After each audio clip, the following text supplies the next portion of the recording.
Maging akin ka lamang. Isang akda mula sa panulat ni Miss Honey Hearts. Ang ika-27 kabanata. Nakuha ng isang kwintas ang atensyon ko nang naparaan ako sa may jewelry shop sa mall.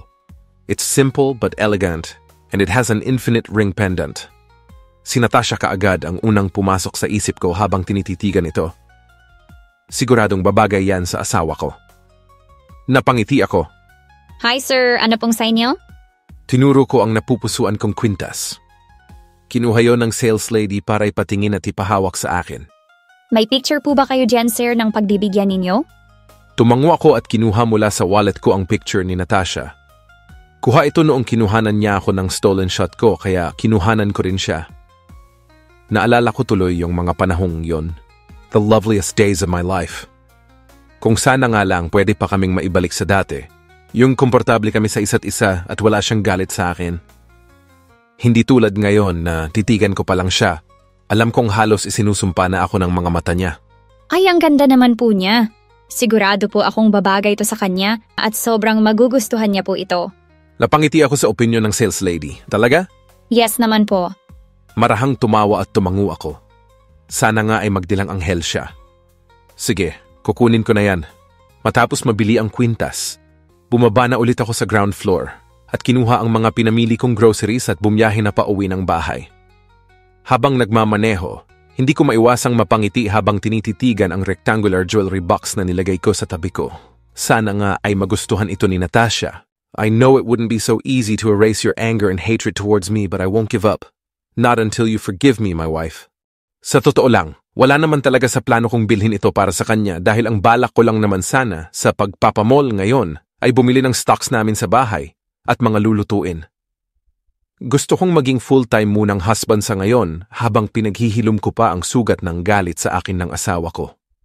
Nagpunta lang ako kanina sa taas para mag-CR saglit, pero yun nga't nadaanan ko ang jewelry shop at nakita itong kwintas na nakakuha ng atensyon ko.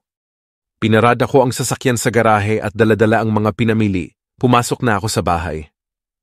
Nag-angat kaagad ako ng tingin sa itaas sa nakasaradong kwarto ni Natasha. Pagsisilbihan kita. Ipagluluto ng masasarap na pagkain, ituturing na prinsesa ko hanggang sa mapuno natin ng saya at sigla ang bahay na to. Ibabalik ko ang dating tiwala mong minsan kong nasira at ipaparamdam ko sa iyo kung gaano kita kamahal. Natasha, tawag ko. Kanina pa at hindi pa rin siya lumalabas ng kwarto.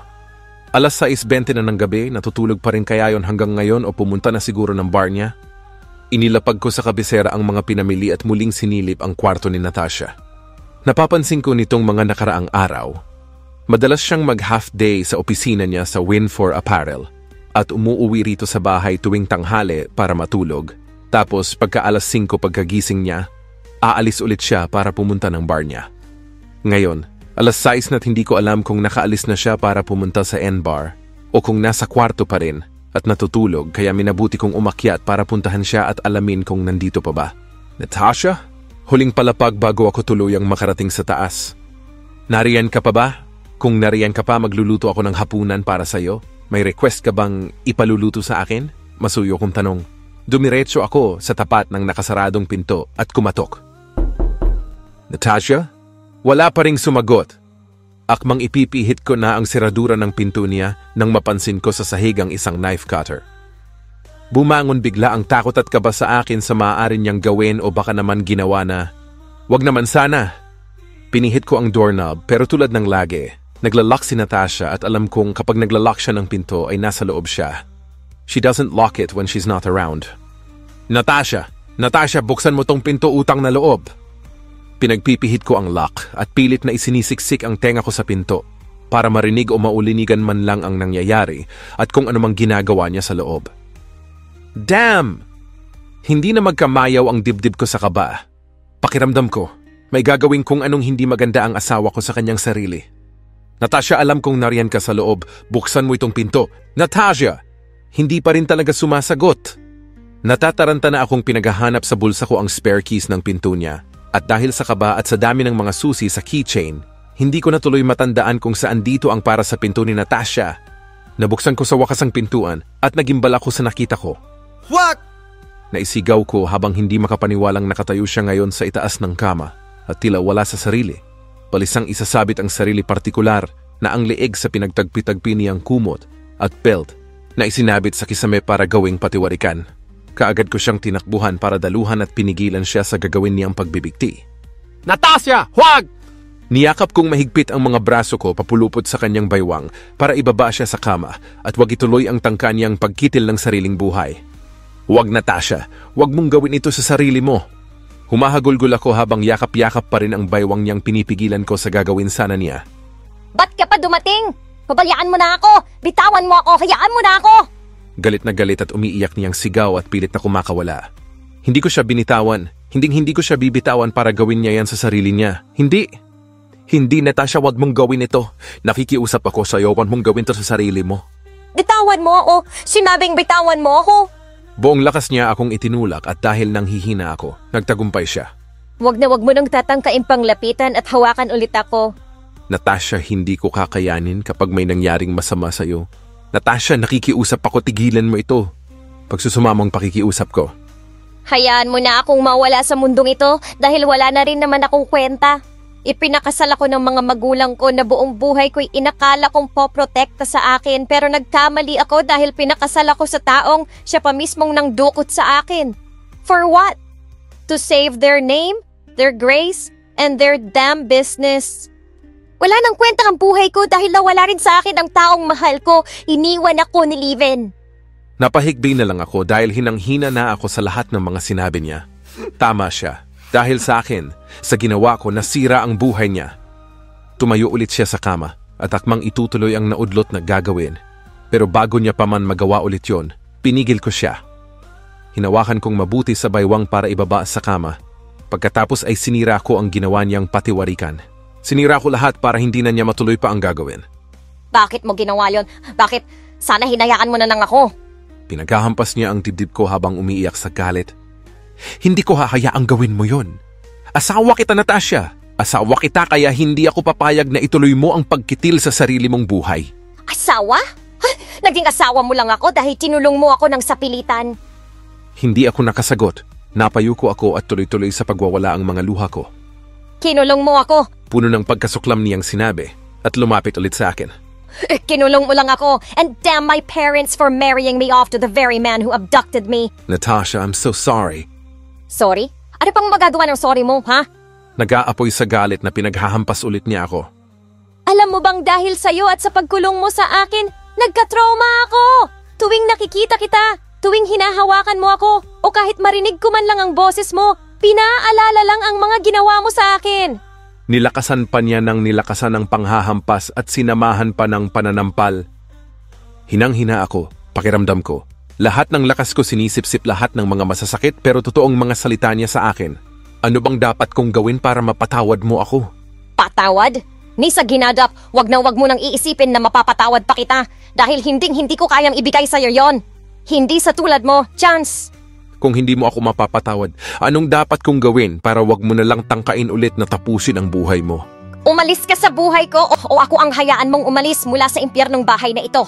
Maring pumikit ako at masakit na tumango. Kung yun ang gusto mo, sige, ako nang aalis. Aalis na ako at hindi mo na ulit ako makikita, ipangako mo lang na wag mo nang gagawin ulit ang ganitong pagtatangka sa sarili mo. Kung ganon, ala pang hinihintay mo, umalis ka na! Napakabigat ng dibdib ko nang humakbang ako palabas ng kwarto. Napasandal ako sa pader at unti-unting bumigay sa panghihina ang mga tuhod ko. Tuyo ang mga luha na naupo ako rito na parang pulubi habang paulit-ulit na naglalaro sa memorya ko kung gaano akong kinamumuhian ni Natasha. I decided to call Eden. Chance, napatawag ka? Eden. May nangyari ba? Nag-aalala ang kanyang tono. Please, Eden, puntahan mo ngayon si Natasha dito sa bahay. She really needs you. Another thing, wag mo siyang hahayaang mag-isa. What? Bakit na Chance, may nangyari ba? Natataranta na siya sa pag-iisip. Alagaan mo siya din. Wag mong pababayaan. Yun lang at tinapos ko ang tawag kahit gulong-gulo siya at marami pa sanang mga itatanong. Umalis ako, I ended up on a bar. Not on Natasha's bar. Naupo akong mag-isa sa isang mahabang couch habang isa-isang tinutungga ang mga inuming nasa harap ko.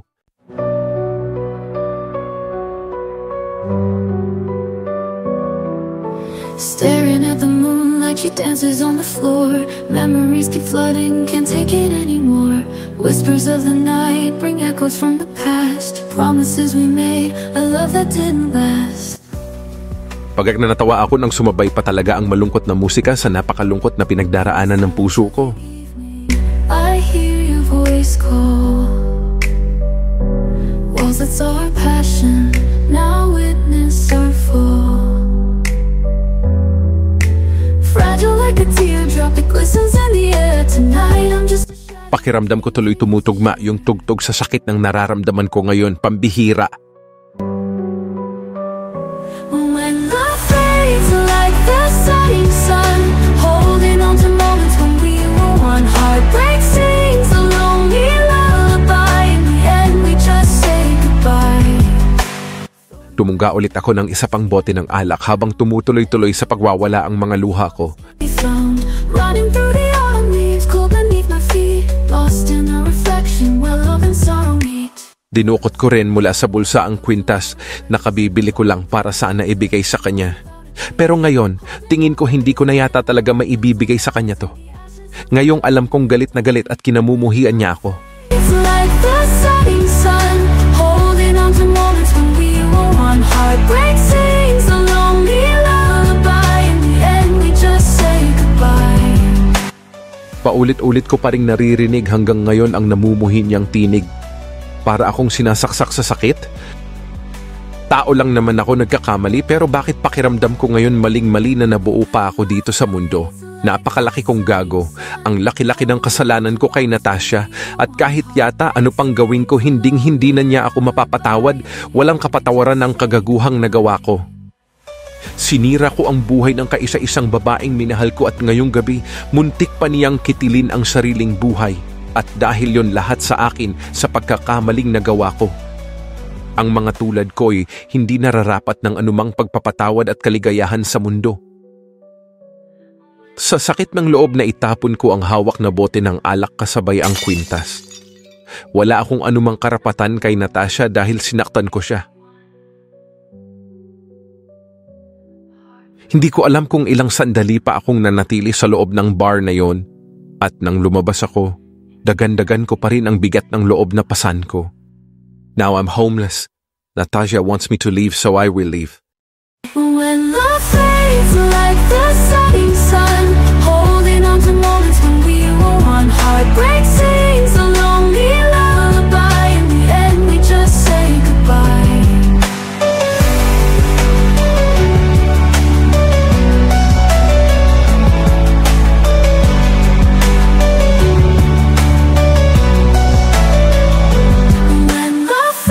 Like the setting sun, holding on to moments when we were one. Heartbreak sings a lonely lullaby. In the end we just say goodbye.